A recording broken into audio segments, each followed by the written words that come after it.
Welcome to the Curve. Welcome to our first episode. We are super duper excited to have you guys joining us. The Curve is a show, is a baby and a brainchild that we have come up with for real women. We want to bring real conversations from real women with real curves to everyone. And so we're excited to bring an amazing crop of women who we have scoured Atlanta, Georgia, the whole country, finding wonderful women to come and to be a part of this process. And you are going to meet the semifinalists tonight in our live auditions. That is what we are doing right now. We are having live auditions with the 6 finalists. And actually it's 5 tonight because one of our finalists was unable to join us. She had something that she had to do, but we wish her well. We're so glad that she was able to become a part of this process. So hey, Lynn. Hey. Shout out to Lynn. But you'll be meeting our 5 finalists tonight, and at the end, we are going to narrow it down to the final 4. So, ladies, if you don't mind, I want everyone to take a quick moment and introduce yourself. Tell the world a little bit about yourself and why you want to be a part of the Curve. Start with Nicole. Start with me.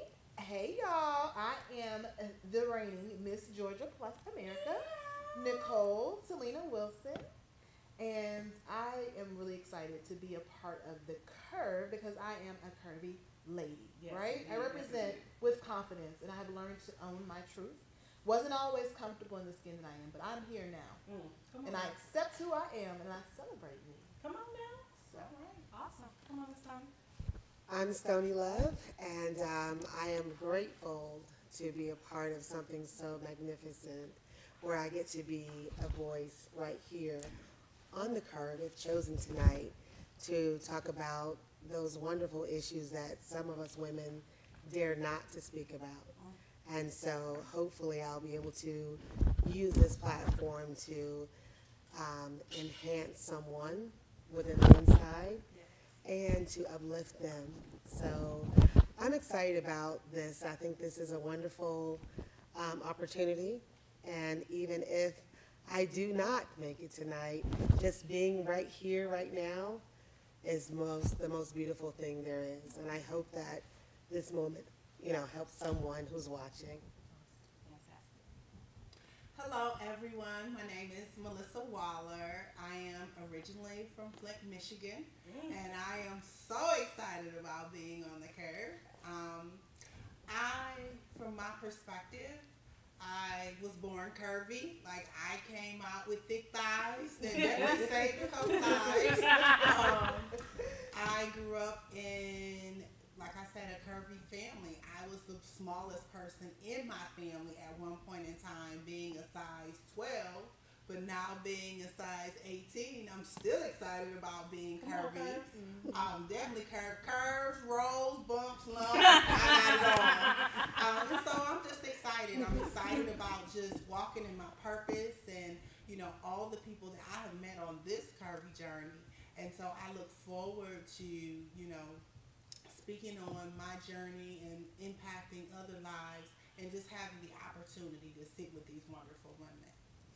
Well, this is amazing. You guys, I want you all to interact. Please, definitely, while you're watching the live stream, interact. Tell me what you like. Tell me what you don't like. I'm taking all kinds of criticism, constructive, productive, all of that good stuff. We want to hear all of your comments and everything that you have to say. So we're gonna hop right into it. The Curvy Girl's favorite holiday just passed. Thanksgiving. Yes, it did. Yes, it did. Yes. The Curvy Girl's favorite holiday. And I wanted everybody, because I know as a Curvy Girl, especially with my grandmother, I always used to get these comments about my curves, and I always used to get these looks, the looks at Yes. Thanksgiving. I know it's not just me, and I know it's not. Let's talk about the curvy experience at Thanksgiving, because there's a specific experience when you get an extra piece of pie. Like when you walk away from the table with your plate, there's a special curvy girl experience. Talk to me about your Thanksgivings, ladies. How'd it go? Well, my Thanksgiving was great. I did not cook. I went to a couple houses and got plates, and everybody that I was eating with was curvy, so it wasn't a big deal. Like that second plate, third plate, whatever it may have been, it wasn't a big deal at all. That's good. And I think for me, like, I can remember like being shamed for wanting to go back and getting seconds and maybe thirds of that course. But I think that over time, I'm trying to be comfortable in the skin that I'm truly comfortable in the skin that I am. So I don't worry about what people say. You can't shame me. I'm gonna enjoy life. I'm gonna eat my second piece of pie. You know what I mean? Come on, And enjoy your food, Okay. most of all. That's really Yes, good. and just be me. Absolutely. Because, that's what it's all about. What you do for Thanksgiving, friend? Oh, I ate, and I just bump them out the way with all this. And like, coming through. So I don't care what people think of me, as long as I'm okay. You can say whatever you like. That doesn't really faze me. So if I'm hungry, I'm gonna eat. I know sometimes I might eat too much because I'm an emotional eater. But Thanksgiving, I look forward to it because it's about family. And I believe family is about love, and food is about love. So when you're sitting there, I didn't cook this time, my daughter did. Because I You do. let your daughter cook on Thanksgiving? Because Is I'm, she good at cooking? yes. Oh, the chicken dressing. Oh, Keisha, it was so good. Nobody. Right. Yeah. I don't eat everybody's dressing, okay? Oh, she did good. She did Yeah, good. Keisha Okay. did good. Okay. Come on, I was really surprised, but it reminded me of my mom, and I was like, wow, she really did good. So she's keeping the tradition going. Yeah. I'm not doing a lot of cooking the last few years because I'm more focused on this journey. Okay. But I will eat, Okay. and I'll just bump you right out of the way, and if you got something to say, I'll take your pie. Okay. So, So did anybody take a boo to Thanksgiving dinner this Thanksgiving? we'll talk about booze. I feel like We I- do talk about No booze. way. Listen, this is the Y'all know I get in trouble with Did anybody booze. take a boo to Thanksgiving dinner? No, my boo didn't show up. Ooh, wait. What happened to the boo? Well, he said that he was coming, Uh-huh. and I woke up and I realized after I ate the pie and stuff, I fell asleep. I was like, he didn't show up. And I was like, what happened? And then he says, oh, my mother got sick. And I was like, what? I was like, He got lost somewhere in Douglasville, I guess. Don't get cut off, boo. Let me tell you right now, you're not gonna like that no more. I will come for you. I will come for you. Right. So no boo. No boo this Thanksgiving, okay? No, I'm solo, and I'm okay with that. We've had conversations about your solo experience. Tell me about your solo I mean, experience. I want to say I don't want to say that I'm disappointed, and like I said, there have been years where I've been like sad and lonely, but I'm like, you know what? I'm beautiful. I'm curvy. That's you really know, it. let me just embrace that, okay? Because somebody's gonna come along, and I'm gonna just enjoy the process, enjoy the journey. Yeah. So that's really what I am. You're marinating for him. Hey, I like it. Yeah, you're marinating. Marinating. Oh, marinade. I love it. You better use a food analogy, okay? If my boo keeps standing me up, I'm fixing to be marinating. Yes, I love it. You better get yourself together. Yeah. I'm not mad at that. Yeah, marinate. So Thanksgiving, let me just tell y'all. I'm a mother of a 5-year-old. I have a lovely, wonderful husband. And so I do something very different for Thanksgiving that I think I always get strange looks. And this is not as a curvy girl, this is as a mom. I get odd looks because typically my husband and my son go to my mother-in-law's house. And I stay here. Like my husband's from Detroit. And so he goes up there and he takes You didn't the bring baby. my chips back. I asked. I mean, Bring my I'm gonna talk to chips. us about that. Yeah, your chips, the better made, Better made barbecue chips. chips. Shout out to Better Made. Shout out to Get 'em Better in Made Detroit. and Detroit, cause it's a check. No, I'm just kidding.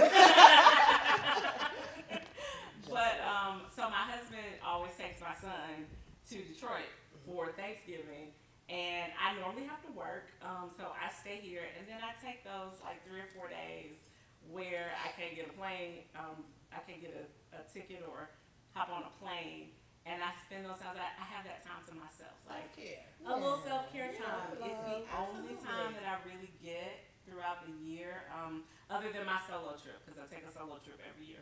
But other than that, it's the time where I have self-care and just time for me. And you would be surprised at the number of people who are like, girl, you don't leave your family and just let them go like that. I mean, and I get my own mother looks at me and she's like, I mean, but aren't you, I mean, but don't you, no, listen, me and my child eat meals together every day. Like we have all the meals together. He is perfectly fine going to see his grandmother. Plus he gets that time with his grandmother. And he has the ability to they have the ability to bond without me being there and without me hovering. I don't want that experience for him. So he gets an opportunity to hang out with her, chill, enjoy his grandmother. They cook together, they do their thing, and I stay here and do my thing. And So it's there's all no good. mother's guilt. No. No mother's guilt. There is Okay. not. Listen, let me tell you something. I'm talking to somebody. This is somebody I don't know who. But if you are somewhere feeling guilty about Self-care. self-care as a mama, let me tell you, don't do Free that. your mind. Free your mind. Relax yourself. Relax yourself. Self-care is completely necessary, and sometimes it's okay if the parent who is not you takes care of the child that y'all both brought into the world. Ain't nothing wrong with that. wrong with And that. it teaches a child independence at an early age, and then it gives them that confidence. Yeah. Even though, yes, I miss my mama, but he's going on an adventure to learn something from Granny. Yes. And so now he's not really focused on, am I hurting my mom's feelings if I'm in here making cookies with Granny? You know, so you're far away, and he can just really focus on his time with her. And those moments Yes. become memories. Yes. Oh, yes. And No that's doubt. how legacies and traditions Or continue on. because they have to bond again with the grandparent or that other side of the family. That's very necessary. Right. Now let me ask you: is your husband okay with that? He is. Well, that's He is. So and we talk a lot about marrying your soulmate. I don't know about this soulmate situation business. I'm still not convinced about this soulmate situation. But what I know for sure is that I married a man who supports me in everything. Okay. If I was like, y'all, I want to build a rocket ship, he would be like, listen, I don't know anything about rockets, but I met a man who knows a guy who sells used rocket parts, and we're gonna find you. There's nothing wrong with that. He's resourceful. He's resourceful, and we're gonna find a way to build you this rocket and get you to space if that's what you want to do. Absolutely. So when I need a moment, I can say to him, and he works a lot, so I think he understands that lots of the primary parenting, quote unquote, kind of falls onto me, and so.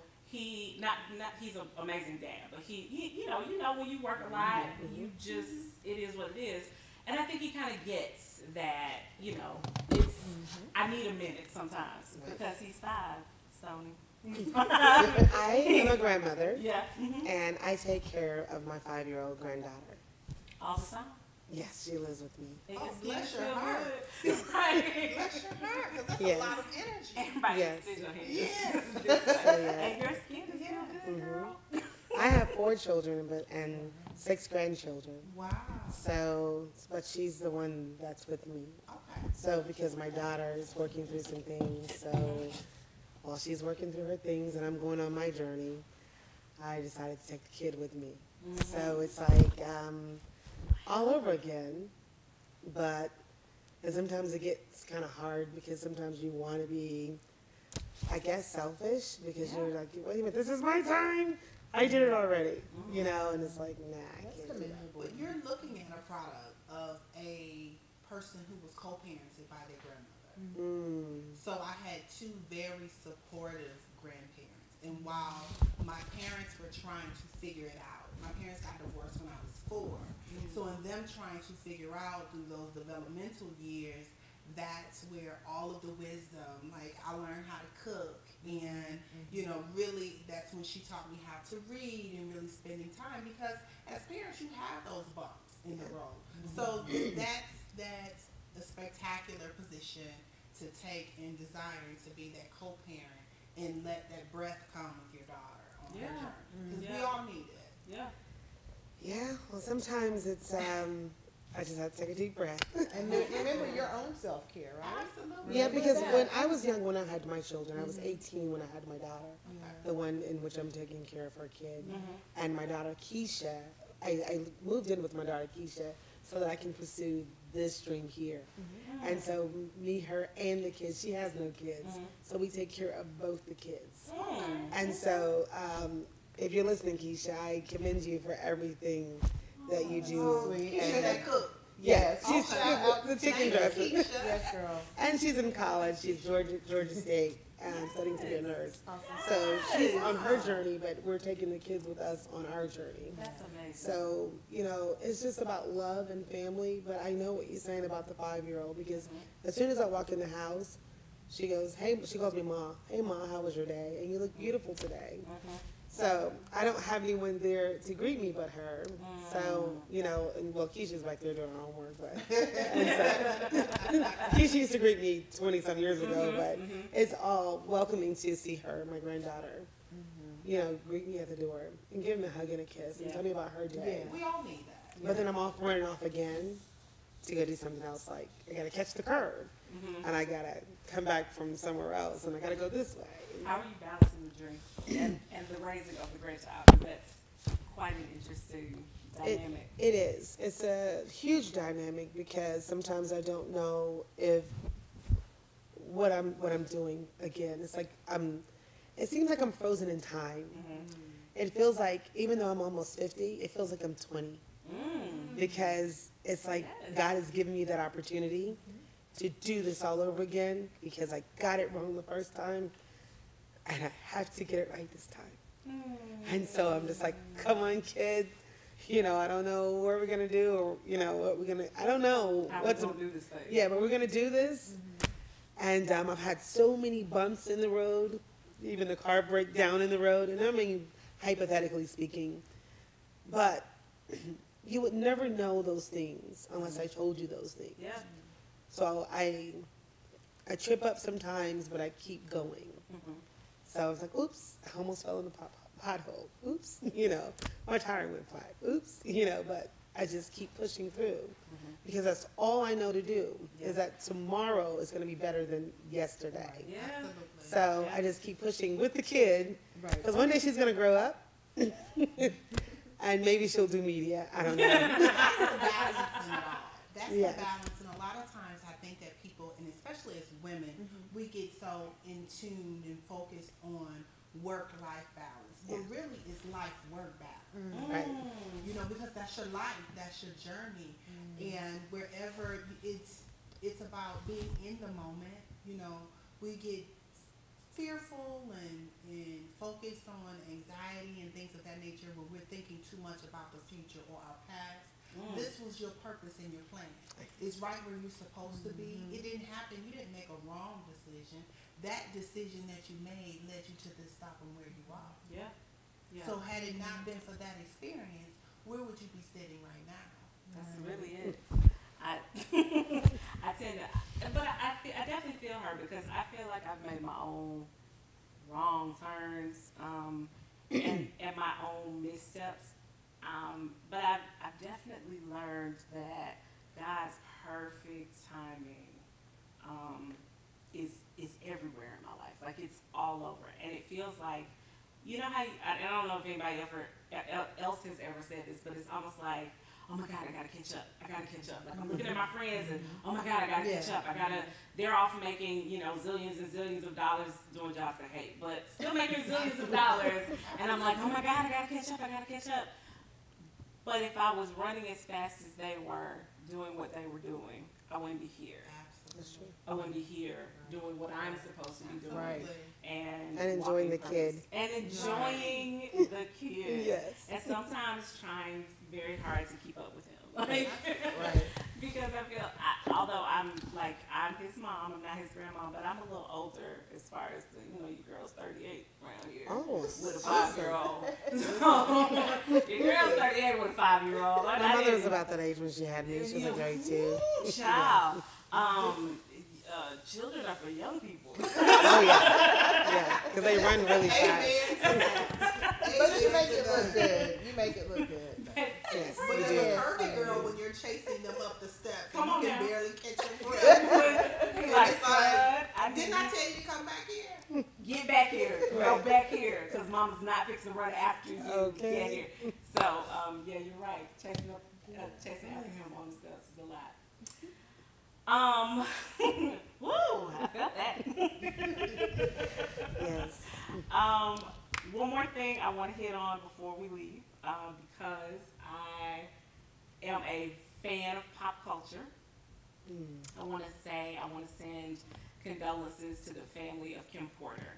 And she grew up in Columbus, which is about an hour south of Atlanta. I have a lot of friends who were friends with her. And I want to send condolences to her family and just say we are praying for you. That is definitely a life gone too soon. And something struck me though as I was watching, because everyone knows Kim Porter because she was Diddy's ex-girlfriend, right? Mm-hmm. And he made this grand video about his love for her and how he was feeling about her, and she was his unknown soulmate and all of this stuff that he said. And I know that he's grieving, and I don't make fun of people's grief. That ain't right. However, I feel like this video came a little too late. Like, what did we give Kim her roses while she was here? Did we tell Kim that she was the soulmate? Did we treat Kim like the soulmate? And so, the question for the table. Okay. The question for the table is: do you have an ex that you should have treated better? The question is, They should.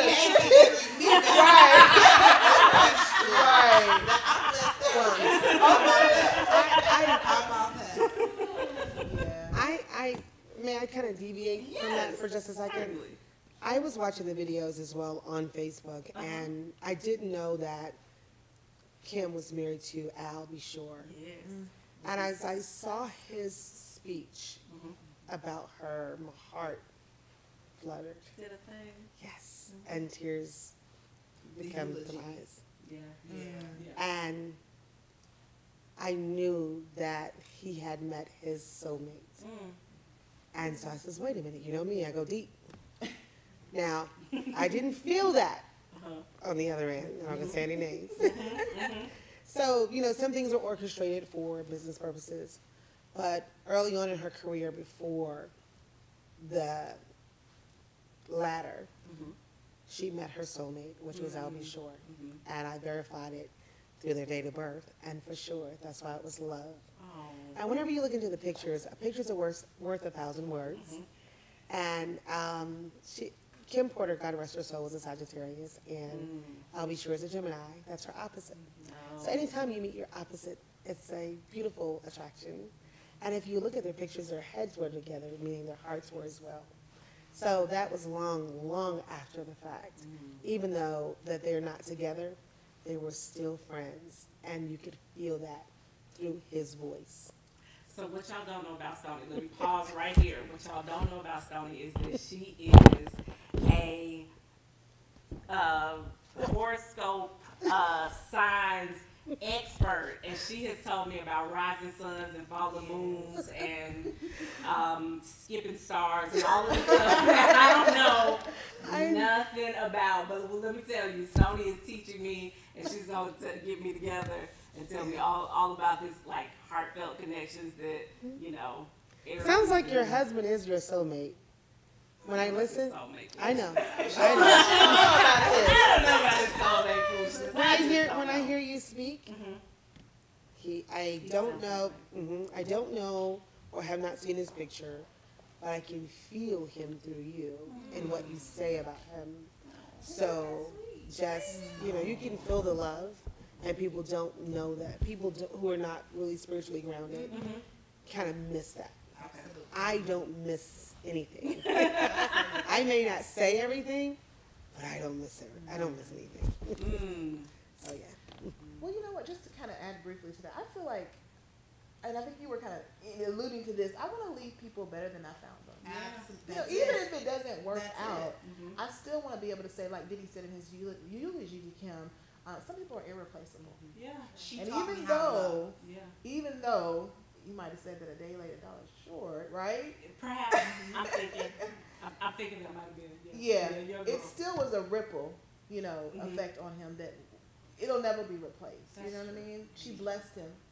Beautiful children. And so I think for women, sometimes we have to find the balance in that. Absolutely. You know what I mean? have to know when to retreat. Yeah. And I think for me, I understood exactly what he was speaking of because I am a Sagittarius. I am pure Sag, December 6th, and I know how we love. Yes. And so when he spoke in the eulogy about her teaching him how to love, teaching her, teaching him about family and what it means to, it wasn't just romantic love. It was that all-encompassing, unconditional agape right. love. And to, you know what, I would be okay if, God forbid something happened to me. My ex-husband, baby daddy, all the people could stand up and say, I learned from her. Yes, same I here. learned from her. She left me better than when she found me. Come on now. That's it. Like, Such a good word. that's it. I have a little bit more integrity now. I'm kidding. Because I would get a text message. I heard what you said. Yeah, you said it. But yeah. But really understanding what it is to love. Like, not this materialistic thing, but really understanding that love, it conquers a multitude of things. I love how, a lot of us get caught up in that Corinthian scripture, but the one thing that it says that we don't like is that you endure. You endure. It's long suffering. It doesn't say you're not going to get your feelings hurt. So I'm sure on their journey, they had some bumps and bruises, but at the end of the day, for him to say, she taught me how to love. And for that, I'll know how to raise my children. I'll know how to connect with family. I'll know that meant the world. Awesome. Yeah, that was awesome. Well, that is a good place to take a commercial break. You better speak a good word, Miss Melissa. That's a wonderful place to take a commercial break, and we will be right back with more of The Curve.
y'all? We are back in the studio, and I am with round 2 ladies who are semifinalists for a host position on the Curve.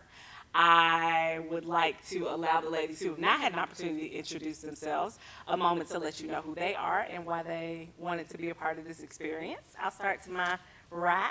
All right. Hi, everybody. I am Felicia Jordan.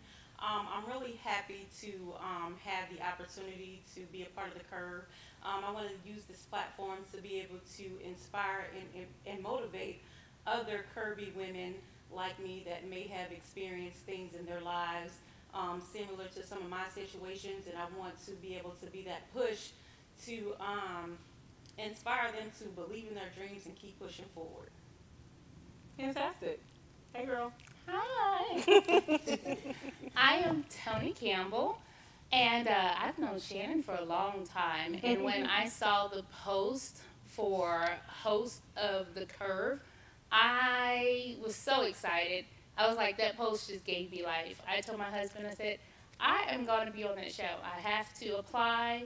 And it was late one night, even when I did my application. I was like, I know I look a hot mess right now, but I will show you the beauty later, girl. And because I was like, oh my gosh, it's been something that I've always wanted to do, be a member of a hosting team of a talk show. And just because I am all about sisterhood, I am all about this platform being used for positivity, I am just so excited and overwhelmed to be here. Well, fantastic. So before we left you guys, we were talking about the Diddy, we were talking about Kim Porter, and once again, prayers to her family, condolences to her family. We are praying for her kids and praying for her loved ones and everyone in Columbus who loved her.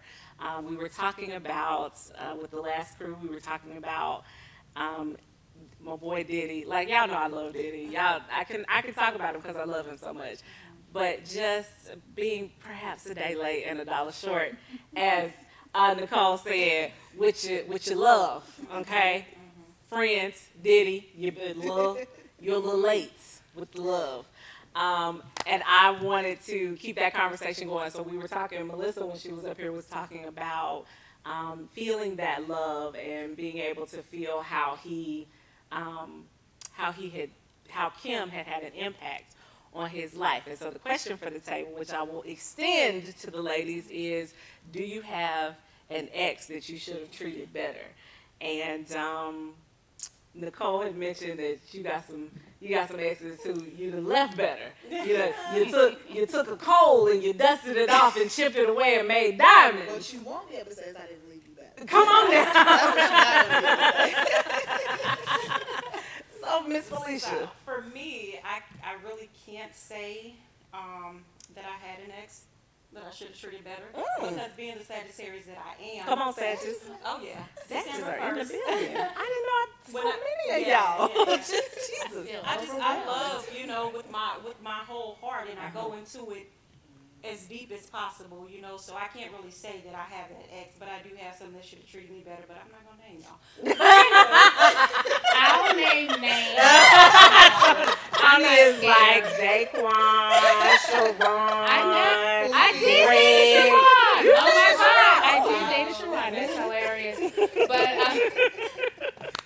I would say absolutely not. I have not an ex that I should have treated better, because as the Capricorn that I am, Come on, Capricorn. I will give you my heart and give you everything of me until the moment you piss me off, and then you just cut off. So no, they all good. They're good. Well, yeah, I know when they're still calling me or still reaching out, I'm like, yeah, they're good. I know they're good.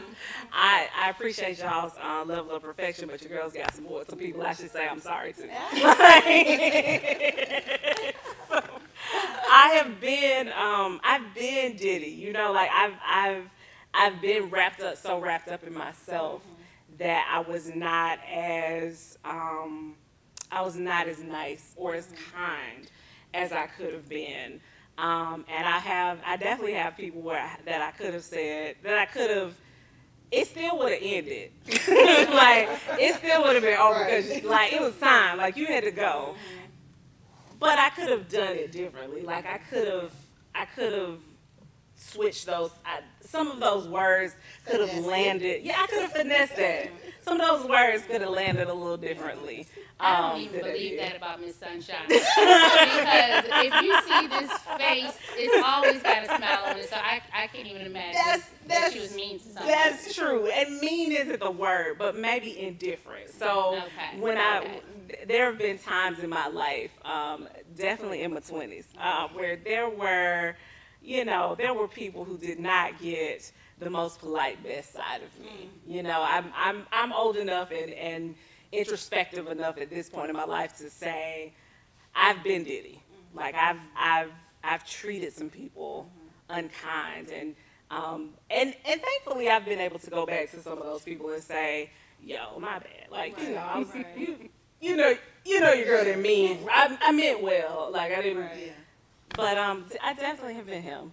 Okay. So one thing about that though, just to touch on it, the media is going to only show us certain parts of what they shared, and I'm sure they probably had that relationship that we don't know about because we're on the outside looking in. But the thing to touch on your boy, he probably just, of course, never expected her to go so suddenly, soon. So that's how it ended up, happening for him, and now.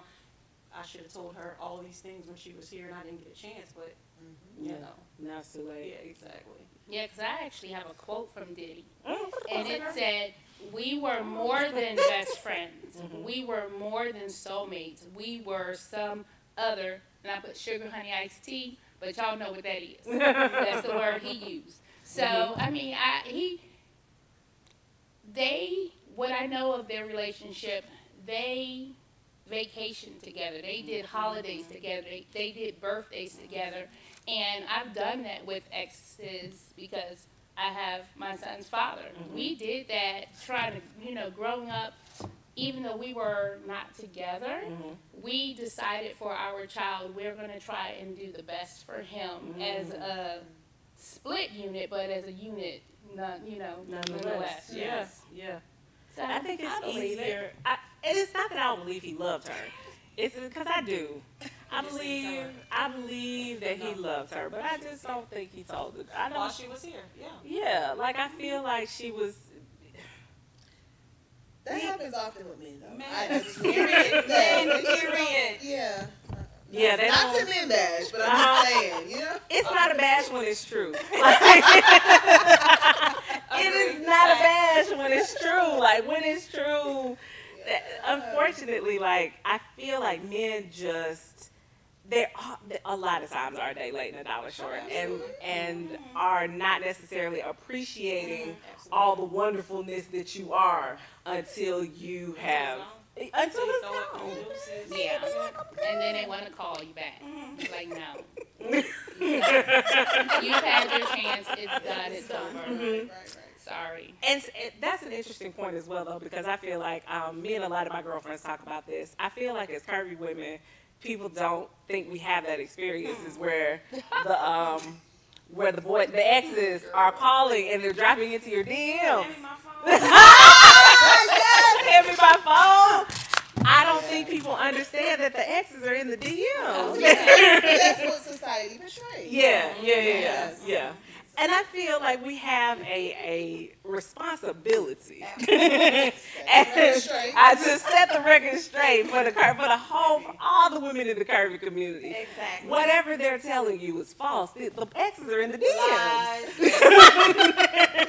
They're in the DMs.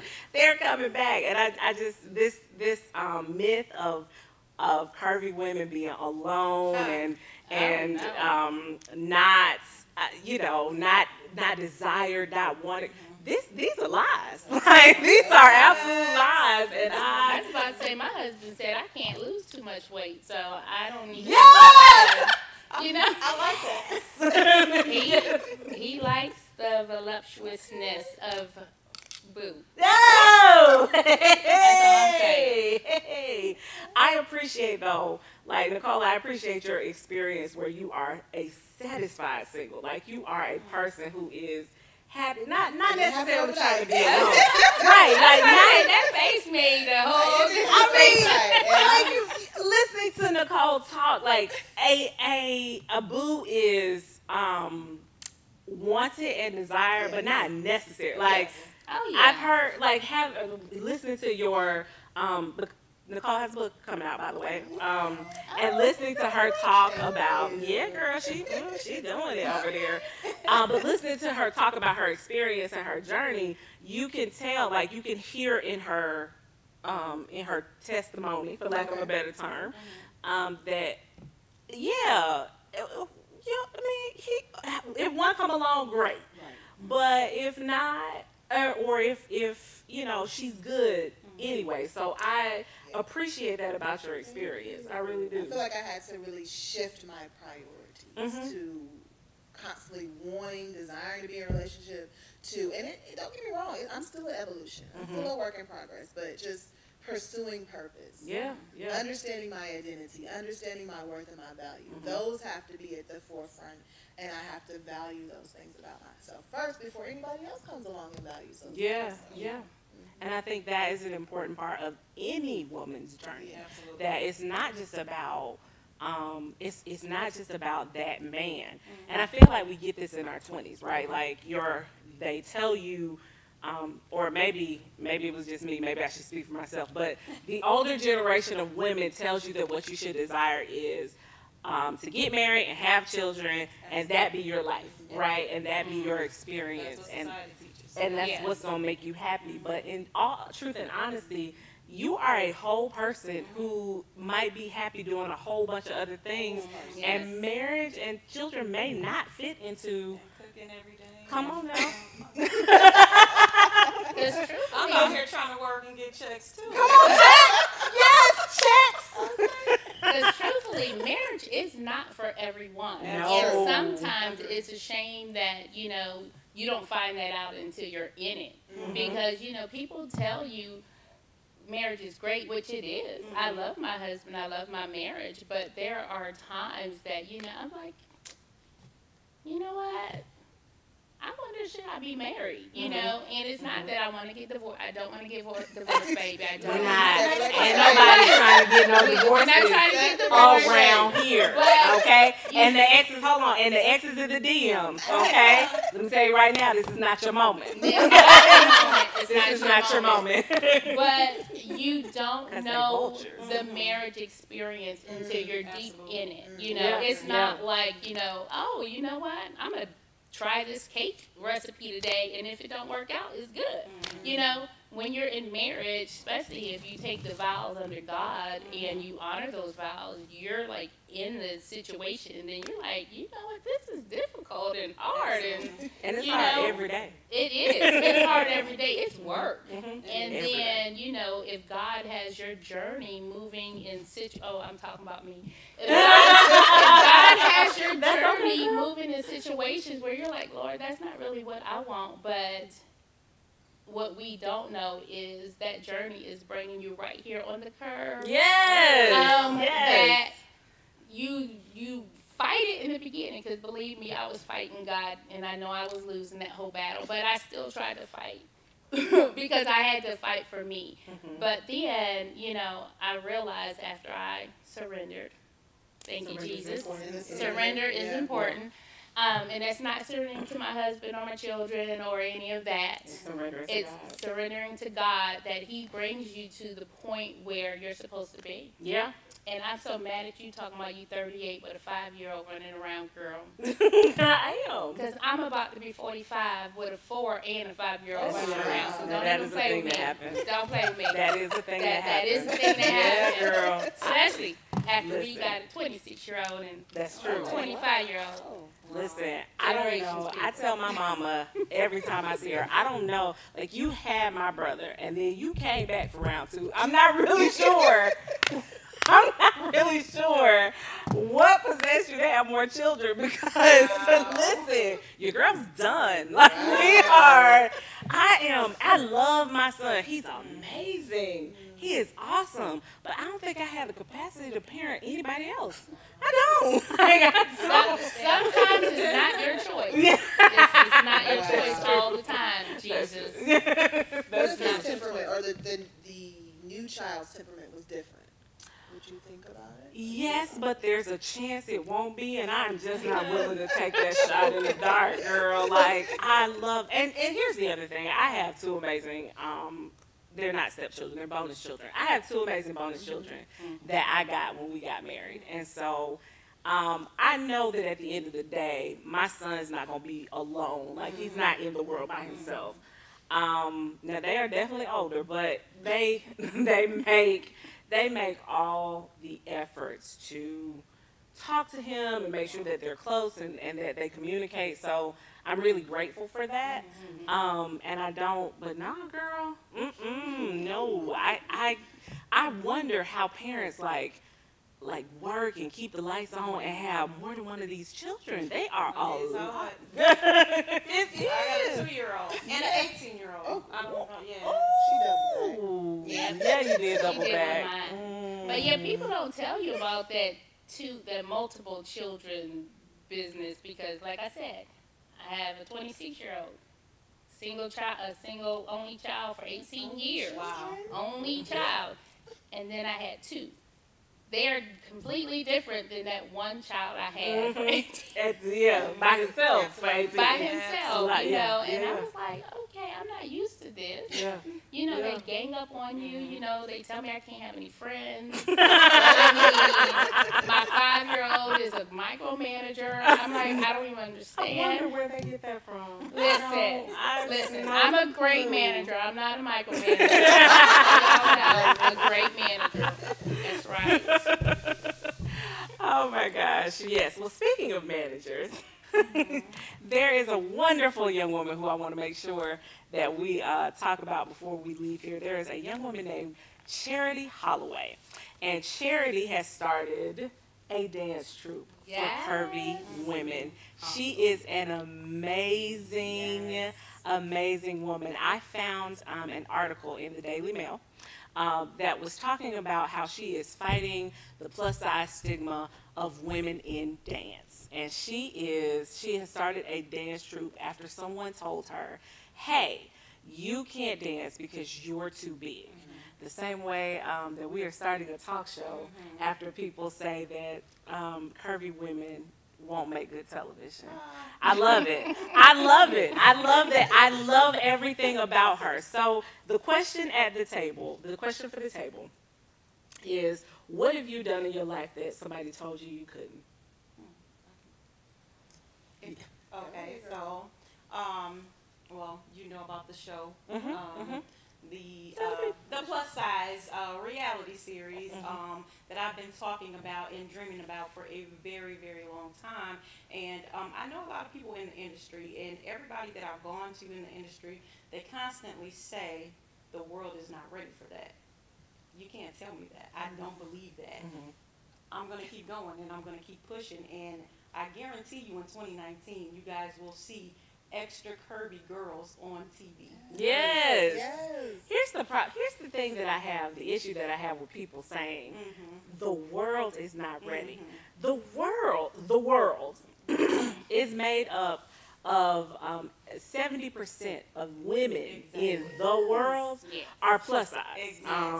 Just know that if you are a 12W or larger, girl, you plus size. Like, I don't know if anybody told you, but if those hips are at a 12W, those hips are plus size. And with that being said, with women, with 70% of women being plus size women, and women being the primary consumers of television, of fashion, of literally everything, consumer goods, like, who's not ready? Who doesn't want to see themselves on television? Who doesn't want to see themselves on the internet? Like, who doesn't want to see themselves in media? That doesn't make any sense to me, and I can't understand why people continue to push that stereotype that the world isn't ready. Who are these people that aren't ready? Well, I'm here to prove them wrong. Come on, You girlfriend. better come with the confidence. Yes, ma'am. I can't wait. Yeah. I think Yeah. that like there is such a stigma and connotation with the words when you hear plus or fluffy or curvy or full figure and all these words, but we just got to break through the barriers. Yeah. And I think for me, it was deciding to be in a plus size pageant. I had never done that before, but just getting the opportunity. I was so passionate about the platform of purity, promoting that I kind of pushed past my own insecurities and barriers, like to really see my own beauty and to really walk in a confidence and to embrace maybe my arms, I'm not as secure about them as I'd like to be and things like that. And so the journey was amazing, really pushing myself outside my comfort zone to see and embrace my own truth. Yes. Come on, true. Yes, true. Well, yes. So, I'm sorry. I didn't want to cut you off. Oh, well, for me, I don't think anyone would dare tell me I can't do something. But one of my biggest accomplishments was I was able to give bone marrow. And most people would look at me like, girl, how do you give bone marrow? Because you have to be super healthy to give bone marrow. And they think because you're a plus size person that you're not healthy. It's like, okay, I had to take the stress test. I had to go through so much to be able to give bone marrow, in which a lot of us black people are not even signed up to give bone marrow, and we really need to be on that list because a lot of people are dying because they don't have matches, because we don't have our colors out there on the registry. But what caught my eye on Charity's website, I just thought was so awesome, was she said, just because we celebrate our bodies does not mean we are against health and fitness. I was like, that is so important for people to understand, because people they look at us, even like our doctors. We walk in and everything I tell you, they don't even hear what I'm telling them. All they see is, oh, well, ma'am, you need to lose weight. And I'm like, no. I came here for a toe hurting. I have to lose weight. It's not about my weight. And I really wish people would get past that stereotype that, oh, you're large, you must be lazy, you must eat a lot, you must not exercise. No, we don't. We're not that, stop stereotyping us just because we have a larger frame. That just means we have more to love people. That's all that is. I think a great example of that on television, I don't know how many of y'all out there watch reality TV, but your girl's kind of a fan. And on Married to Medicine a few seasons ago, Dr. Jackie was very much against, I don't know if y'all saw this, but Dr. Jackie was very, there was a young woman who came on the show, or she came to an event, and she was a beauty queen, and she was there doing an appearance. And Dr. Jackie, she ended up doing a scene with Dr. Jackie, and Dr. Jackie was so negative towards her. I love Dr. Jackie, she's cool people, but she was so, in this instance, she was just negative towards the young woman who she was speaking to, and she didn't see anything past her size, not seeing that she's actually relatively physically fit, not seeing that not seeing anything other than, oh, you're plus size, you must be unhealthy. And I wonder if these doctors who have these biases, how they deal with, if they're the same people who feel like people who are smaller in size don't have any health problems and aren't unhealthy. So it really concerns me, and I feel like we're going to get into a whole lot more of that as we continue to delve deeper into the curve, child. We're going to talk more about health and fitness as a curvy girl. We're going to talk about all of that. We got to take a quick commercial break, but we will be right back with more of the curve.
And we have had an amazing show, right? Yes. Right? Yes.